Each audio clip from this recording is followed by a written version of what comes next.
আমার সন্তান হয় না, অনেক সন্তানের জন্য কি আমল করতে পারি? অনেক দোকানদার সকালে দোকান খোলার সময় সাউন্ড বক্সে কোরআন তেলাওয়াত চালু করে রাখেন, এর বিশেষ কোনো ফজিলত আছে কিনা? বাচ্চার জন্মের পর বাচ্চার মা বাচ্চার কানে আজান দিতে পারবেন কিনা? নামাজের আগে অনেক সময় মোবাইল সাইলেন্ট করতে মনে থাকে না, এক্ষেত্রে নামাজের মধ্যে কল এলে আমি এক হাতে কল কেটে দিই, এতে নামাজের কোনো ক্ষতি হবে কিনা? ফিতনার আশঙ্কা না থাকলে শালি দুলাভাই কথা বলতে পারবে? গোসলের পূর্বে উজুর মতো মাথা মাসে পর্যন্ত করে গোসলের শেষে আলাদাভাবে পা ধুতে ভুলে গেলে ওই অবস্থায় নামাজ পড়লে নামাজ হবে কিনা? চলুন তাহলে প্রিয় দর্শক আর বিলম্ব না করে আপনাদের যে সমস্ত প্রশ্ন ইতিমধ্যে আমাদের কাছে চলে এসেছে সমস্ত প্রশ্ন উত্তর দেওয়ার পালে আমরা প্রবেশ করি। বিনতে নূর মোহাম্মদ আপনি লিখেছেন, আমার প্রশ্ন দুটি। প্রথম প্রশ্ন, বাচ্চার জন্মের পর বাচ্চার মা বাচ্চার কানে আজান দিতে পারবেন কিনা? নাম্বার 2, নেফাস অবস্থায় ব্যবহৃত কাপড় কি পরবর্তীতে পরে নামাজ পড়া যাবে কি না? আজান মূলত ছেলেরা দিবেন, আর বাচ্চার নেফাস অবস্থায় যে কাপড় ব্যবহৃত কাপড় সেটা যদি পাক পবিত্র করে ধুয়ে পরে নামাজ পড়তে চান অবশ্যই পড়তে পারবেন, কোনো অসুবিধা নেই। আরাফাত হোসেন আপনি লিখেছেন, গোসলের পূর্বে উজুর মতো মাথা মাসে পর্যন্ত করে গোসলের শেষে আলাদাভাবে পা ধুতে ভুলে গেলে ওই অবস্থায় নামাজ পড়লে নামাজ হবে কিনা? আপনি যদি গোসলের সাথে পা ধুয়ে থাকেন, ধোয়া যদি হয়ে যেয়ে থাকে, তাহলে আপনার উজু হয়ে গেছে এবং তাতে নামাজও হয়ে গেছে।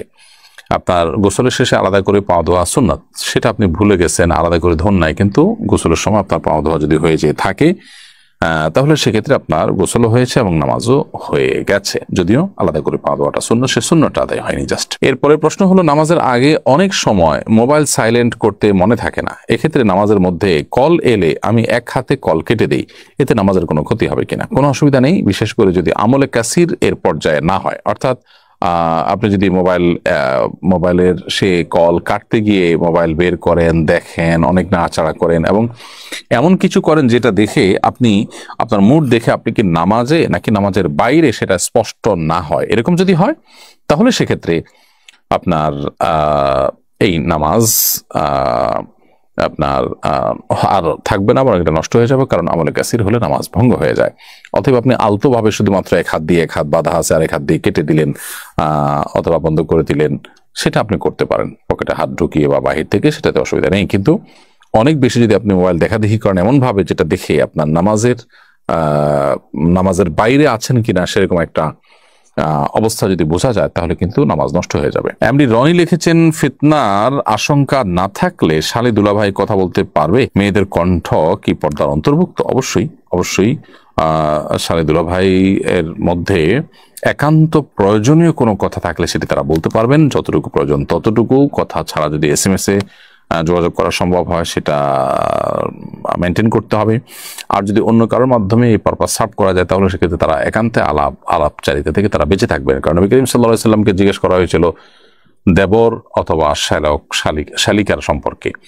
নারীদের জন্য দেবর আর পুরুষদের জন্য শালিকা, এই সম্পর্কে নবী সাল্লাল্লাহু আলাইহি সাল্লাম বলেছেন, আল হামু আল মউত, এরা তো মৃত্যুর মতো, অর্থাৎ জমের মতো এদের ব্যাপারে সতর্ক থাকা দরকার যে এরা মানুষ খারাপ সেটা বলা হচ্ছে না, মানে এই সম্পর্কটা এতটা আমাদের জন্য রিস্কি যে আমাদের ইমান আমলকে নষ্ট করতে পারে, মনের মধ্যে বাজে চিন্তা আনতে পারে। সেজন্য আমাদের সদা সজাগ থাকতে হবে এবং সতর্ক থাকতে হবে। একান্ত প্রয়োজন না হলে কথা বলা থেকে বিরত থাকতে হবে। আর যদি বলতে হয়, কথার ভিতরে কণ্ঠের মধ্যে কোনো প্রকার কোমলতার সৃষ্টি না করে স্বাভাবিকভাবে, আল্লাহ বলেছেন ওয়াকুলনা কওলাম মারুফা, নারীরা স্বাভাবিকভাবে তারা কথা বলতে পারবে। অনেক দোকানদার সকালে দোকান খোলার সময় সাউন্ড বক্সে কোরআন তেলাওয়াত চালু করে রাখেন, এর বিশেষ কোনো ফজিলত আছে কিনা? যদি কেউ কোরআনে কারীমের তেলাওয়াত সাউন্ড বক্সে চালু করে রাখেন কোরআন দোকানের শুরুতে বরকতের আশায়, কল্যাণের আশায়, তাহলে সেটা জায়েজ হতে পারে, সেটা কোনো নাজায়েজ বিষয় নয়। এর বাহিরে আপনার যদি কোরআন তেলাওয়াত করে অমনোযোগী থাকেন, অন্যান্য কথাবার্তায় লিপ্ত থাকেন, তাহলে সেটা কোরআন আদবের খেলাফ। বরং কোরআন তেলাওয়াত করে তিনি এমন কিছু করছেন যেটা মনোযোগের সাথে শুনতে কোনো ব্যাঘাত সৃষ্টি করছে না, তাহলে সেক্ষেত্রে সেটা কিন্তু জায়েজ আছে। বিশেষ করে হিন্দুরা অনেকেই দোকান বা ব্যবসা প্রতিষ্ঠানের শুরুতে ওপেনিং এর সময় তারা নানা ধরনের কর্মকাণ্ড করে থাকে। যেমন অনেকে আছেন যে আপনার তারা ধূপ জ্বালান অথবা তাদের গীতা পাঠ করেন, সেটা শুনেন এবং এমন কিছু করেন যেগুলো তাদের ধর্মবিশ্বাস থেকে তারা করেন এবং ধর্ম তাদেরকে সেভাবে নির্দেশ করেছে বলে তারা মনে করেন। তো তার বিপরীতে মুসলমান যদি কোরআনে কারীমের আয়াত তেলাওয়াত করেন, শুনেন, চালু করে রাখেন, ইনশাআল্লাহ অসুবিধা হবে না, তবে মনোযোগ দিয়ে শোনার চেষ্টাটা করা উচিত। মাহি আপনি লিখেছেন, আমার সন্তান হয় না, অনেক সন্তানের জন্য কি আমল করতে পারি? আল্লাহ নবী ইব্রাহিম আলাইহিস সালাম এবং যাকারিয়া আলাইহিস সালাম দুজন নবী, তারা সন্তান হওয়ার আশা ছেড়ে দেওয়ার পর আল্লাহ তাআলার কাছে দোয়া করার পর আল্লাহ তাআলা তাদেরকে অলৌকিকভাবে সন্তান দিয়েছেন।